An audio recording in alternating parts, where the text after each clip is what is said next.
I'm pleased to be joined today by Isabella Castillo. She plays China Navajas. Hello, Isabella. Hello. Absolutely. And now I have a couple questions for Isabella. Isabella Castillo, who stars as La China Navajas. And I just want to say something about the character's name, just to explain. So her nickname comes from the Spanish term China, which is for somebody with curly hair. As you can see her like beautiful curly hair that she has. And Navajas for the daggers that she carries. So Isabella, I loved your character. Really? This extremely powerful woman is living in this world led by men. She doesn't care. She is a complete rebel. But she's way ahead of her time as well, and she's full of valor. Tell us how you prepared to bring China Navajas to life. I mean, I love portraying these strong female characters. I love choosing these roles that break the stereotypes of what women are supposed to be. You know, a typical women, especially in the 1910. I mean, come on, you know, La China Navajas was way, way ahead of her time. And I mean, for me, it was obviously an honor to be able to play La China Navajas, because even though it's not an actual character in real life, you know, it's not a person in real life. It's a character based on all of the soldaderas that contributed and helped win the Mexican Revolution, you know, and they're not, and I always say this in every interview, and it's just because it's something that while I was doing the research for La China Navajas and for all these strong women in that era, I realized that they weren't mentioned so much. And I also realized that without them, the Mexican Revolution wouldn't have been the Mexican Revolution. So for me, it was obviously an honor to be able to portray a character like this. And she's a very strong woman. Like, she doesn't care. And her way of earning the respect of men, especially in that era where women were only an object pretty much, or were only made for cooking and breeding pretty much, right? It has a lot to say of her, and she earned her respect by who she is, by her personality. She was always very true to herself. She's a really honest person. You know, she's a hothead.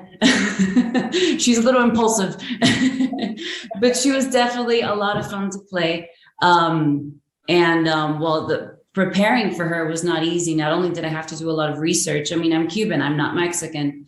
So also a huge weight on my shoulders. You know, I didn't want to let down all the Mexican audience, you know, like, putting all the responsibility on me to represent, you know, the female fighters in the Mexican Revolution, but I'm Cuban, you know? So I did have to do a lot of research. I think all of us, we had like 2 months of preparation for horseback riding. I guess we can say that we're all equestrians now. Am I correct, fellow coworkers?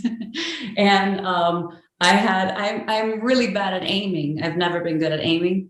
And La China, she's, you know, with her daggers, she needs to have really good aim. So it was like 2 months, like every day I would be like throwing daggers in the middle of nowhere, preparing for the role. But it was a lot of fun. And I think all of us, we all poured our hearts out into this project and into our roles. And I hope that you guys can really enjoy it. And I hope you guys can have fun with La China, just like I did. For sure. Tell us a little bit, what does China Navajas represent in Malverde's life?